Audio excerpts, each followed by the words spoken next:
the fact of the matter is like how much I'm willing to spill, knowing full well my direct competitors are next to me, Mm-hmm. is going to be modulated. Let's be real. This idea of a cab being a one to many and also a one way show, invariably it's a one way show when you think about it, one way Yes. traffic.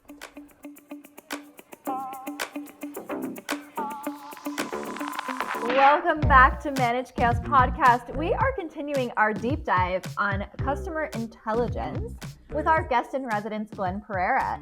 If you need to understand more about the basics of voice of customer, I suggest you listen to our last episode on how to turn raw customer feedback into immediate product action. But today we are moving up the food chain to a much more strategic, high-level mechanism for insights. Or is it, Glenn? We're going to get into that.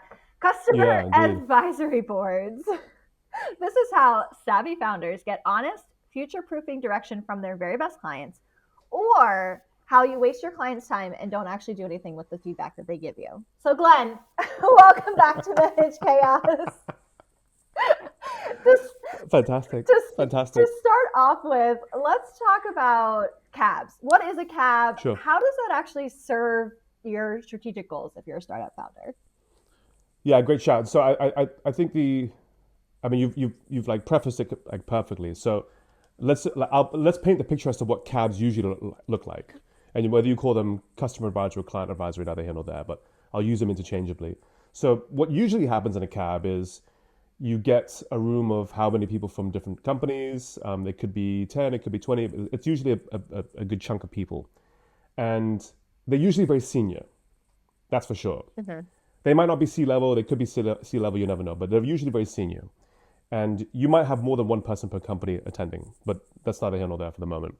And what usually happens is you turn up and maybe it's in a hotel, maybe it's in a function room, maybe it's in some banquet hall. And what happens is usually the flow is you have, someone will be hosting the host of the event. And so you have either the MC or the master of ceremonies who'll welcome, blah, blah, then you get the CEO. The CEO will do, maybe a bit of a keynote or an opening statement, which is very big. It's Razzle Dazzle, right? And then you get probably maybe someone like the CRO or the head of revenue, or you might, or head of strategy, and they'll do another Razzle Dazzle. Big vision, this is what we're doing, blah, blah, blah, blah, blah, look how great we are. The And then you attendees at and this point are feeling very razzle dazzled, but they don't know why they're there. it really is. It's this show, right? And then what tends to happen is that you get maybe the product roadmap being shown, and it could be it could be the chief product officer, it could be some very senior product, it could be someone from product marketing. You never know. And then you get that person who does the roadmap, and roadmaps are one of those things where I always find that they're either dull as dishwater, or they are so lofty and big that they really don't have any bones to them or meat on the bones. Okay. And so it's a little more razzle dazzle. That could be one of them. And so that to me is the way usually the ones I've experienced. I'm sure most people who are listening and watching, they've experienced as well. They turn up and they sit there and they're being talked at for 2 or 3 hours, and then maybe there's a fireside chat, maybe there's a panel, and maybe there's a spread of food. And actually, there better be a spread of food. If you're going to keep me for that long, there better be food. That's just There like has to be factually. lunch for sure. There has to be lunch, and then you might get the scenario where they go, okay, what do you think? And so I'm sat. Let's say I'm Nike. Let's say you're Reebok, and we're sat next to Adidas and also Puma and Hoka. They go, so what do you think? Tell us about your problems. And the fact of the matter is, like, how much I'm willing to spill, knowing full well my direct competitors are next to me, is going to be modulated. Let's be real. And I know the likes of I've got Yeah. ex-colleagues and contacts who work at Meta, and they operate their client exec board, and they have people in a room, and they know whatever is said in this room, this stays in this room. But that takes a lot of time to build that trust. And so this idea of a cab being a one to many and also a one-way show. Invariably, it's a one-way show when you think about it, one-way Yeah. traffic. It's always bugged me. It's like, is this razzle dazzle? This is all for theater and show, or is this actually looking into things and thinking about what we spoke about in that first episode about voice of customer workshops and taking a product road mapping mindset to voice of customer. It's exactly what I do as well. So I'll have a bunch of people in a room, and it could be it could be a question of we split the room up and say, listen, I want 5 to 10 people to do one session, we'll do another session, and you sticky note the hell out the wall. And Yeah. obviously, I always survey people in advance, and you walk away with what's above the line, what's below the line, what's most important. I feel like You we're know, already getting into some like do's and don'ts of sure. these meetings, right? How to make them effective. But how do I decide which of my customers even go on my customer advisory board first? Like, is it every customer? Is it only my top paying customers? Is it, should I pick some from each quadrant? So, it's some top paying, but it's some who maybe only have one person on, but like could be a bigger client. How do you pick that advisory board? So before you even are doing the Yeah. meeting, how do you decide who's in the room? I would use there's many different ways of logic to kind of bring into the mix in this one. For starters, I don't, again, this is me talking like Captain Obvious, right? Your current customers, the people who are paying you money today, focus on them, because I know people that are like, oh, I want to do a customer advisory board, I want to invite some prospects. Mm-hmm. That's a really nice token of awareness and desire to work with that customer and give them early access to be able to feed into roadmap. Yeah, the And so I inside think, scoop, maybe. yeah, which I think is, a nice thing to do. But again, you're 80/20, right? I'm Mm-hmm. sure 80% of your customers are, sorry, 80% of your revenue is coming from a subsection of customers. Yep. Focus on them. But then also, like you said, like there could be a couple of new customers who are not necessarily ramped up to a certain level, and you want to get them in the room, show them what their peers are doing, Mm-hmm. and say, listen, like you can level up too. And so it's no, I don't have a hard and fast rule beyond, people who are paying you today. Is there a And also, number that, that becomes too many? I think that depends on how good of a facilitator you have. Okay, And so great. I'm tooting my own horn here, but you have to have you got to have someone who knows how to control a room. That's for Mm-hmm. starters. And ideally, I have a bit of a thinking that but the last one I did had 27 individuals in a room, Okay, that's big, or and feels big. yeah, it was big. And I think there's when I do them online, if I'm doing digital ones, virtual ones, I try to have not more than 5 to 7 people, Mm-hmm. and because your job as a facilitator is to make sure that people are talking, people are getting involved, and you're allowing them and you're giving them the breathing room to do that. But also, Mm-hmm. we're all different characters, and so can you spot someone who clearly has something to say, but they don't want to put their hand up and maybe disrupt the rhythm for someone else? Mm-hmm. So could you do something as simple as you go through a bit of an exercise, hand them a little note card and say, put your idea here, and I'll read it out to the group. Yeah. Like, can you spot that? And so having someone who's a facilitator in the mix is really important. And I know, facilitating is actually quite hard. It's one of those skill sets that it takes a skill set, and I'd go as far as saying that it's not that likely you'll have someone in your company today that is doing their full-time job and can also do elite and sick facilitation Mm-hmm. across 20 to 30 people for 3-4 hours. Like Yeah. it's a workout. Like my voice is gone by the end of it, my brain is frazzled, but that's the whole point. But um, having that skill set brings someone in, and I think and I know a lot of facilitators who come in, they'll come in and they'll go, cool, I'm going to do the Razzle Dazzle, do the show, and I'm going to leave. Bye. Like Yeah, and then that they that don't stuff, follow through on it, right? So, what that's are tough. some other sort of don'ts? So, let's say you can't afford a facilitator, and you're getting someone on your team to facilitate this. What are some pieces of advice you have on things not to do to ensure that the conversation sort of stays focused on the value for the customers, to ensure that the customers feel like they can be honest and open? What are Yeah. things to avoid doing? Avoid includes well, you don't want to let anyone to monologue. Monologuing is a I mean, I just did it just a second ago, quite frankly. So I'm talking rubbish here.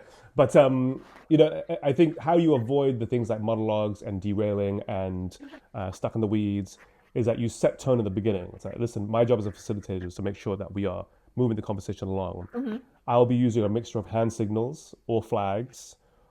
I'll be waving at you. So like, I've got a couple of things like, I say to the group, say, listen, we're discussing a thing, and if you agree that it's ready to move on, you put a hand up, and as soon as we see 2 sets of hands up, we move on. So it's like a motion and a second.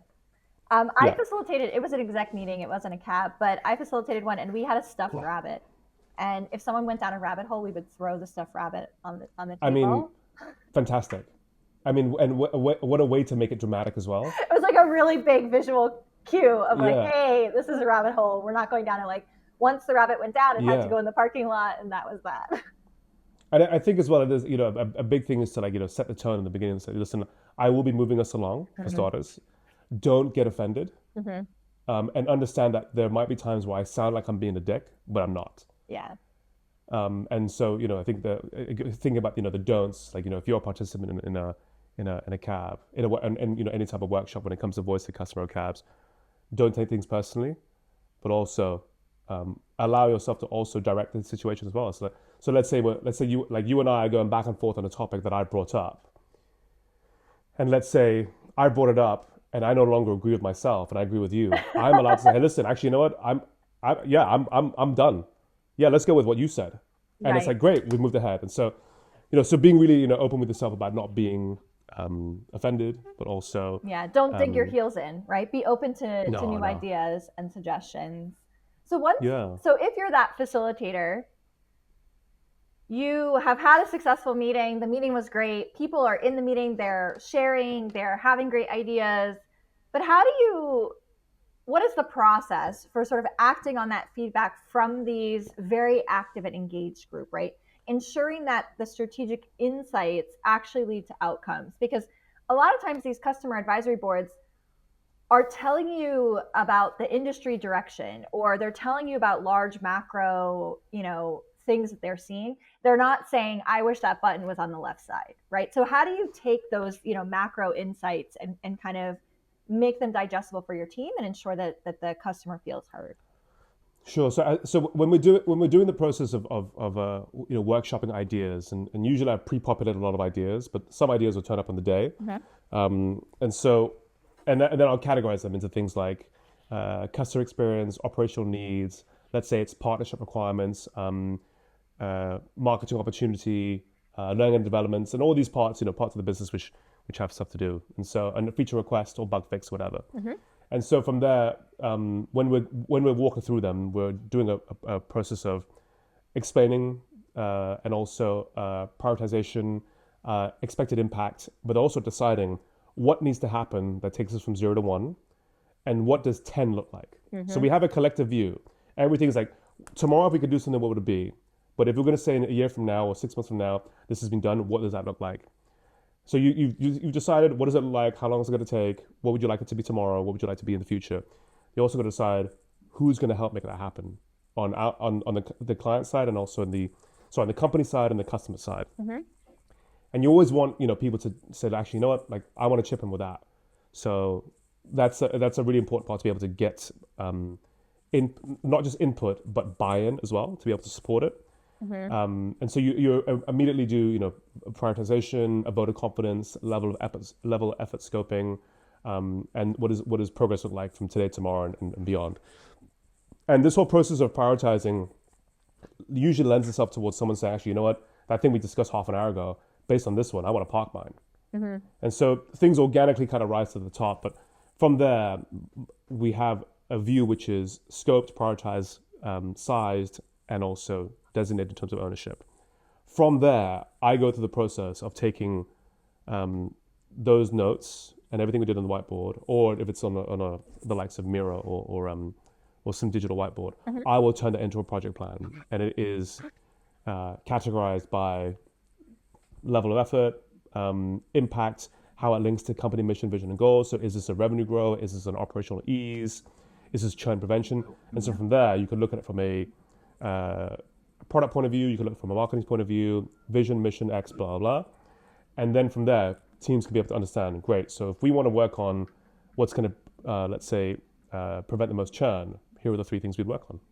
I Or love if I'm a that. product, yeah. And so be able to like give it back. And so like I will do like playback sessions with specific teams. It's like based on your worldview, you as a marketer, for example, here are the themes This and is here are what the you 5 care things you about. can work on. Yeah. So And so they have this living, breathing document, which is really useful. how often do you communicate back to the members of the cab sort of those status updates or where their thing sits in prioritization? I would do so once you've done the session, once you've had the internal review and the playback that I usually end up doing, that could take anywhere up to 2 to 3 weeks. And not only because my handwriting's terrible, so sometimes I have to decipher a lot of my own writing, which is a 2026 goal for me to get better at. Anyway, I digress. The process of agreeing internally takes a bit of time, and so obviously it depends how big the company is, but you want to get to 15 to 20 things to discuss. What did we agree in the room as what were the top 7? Okay, we got that top 7. What are we already doing that's contributing to that, and where do they fit in with existing company initiatives, roadmap initiatives? And then once you have an idea of what's in there already and what can be planned, what can be staged, go back and do that. Hey, listen, thank you so much for the time. This is so useful. Ideally, you would have done a preliminary touch base after like a week and say, thank you so much. Here are some thoughts. Here's some top line stuff. We're going to come back to you in a couple of weeks. And then from there, you give them the updated roadmap. And then you really talk about it, say, cool, so we designated some ownership on this side, and we can't wait to start with these task forces. And then from there, I wouldn't you're probably looking at monthly or quarterly updates. But then in terms of doing another CAB meeting again, or doing a big CAB update, I'd probably leave it 4 to 6 months. Okay. And I wouldn't bring people back as a big group, more than every 6 months. Right. So async updates for sure. This has definitely been a very good deep dive into customer advisory boards as part of our deep dive into voice of customer in our little arc we've got going on here. So thank you so much for joining this episode, and we will see you on our next episode of Managed Chaos Podcast.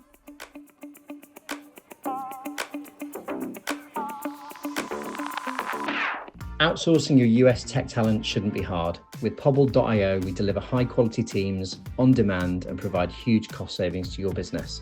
Try it now at Pobble.io. Mention the amazing guys at Managed Chaos when you email us and get a free market data report. Email contact@Pobble.io.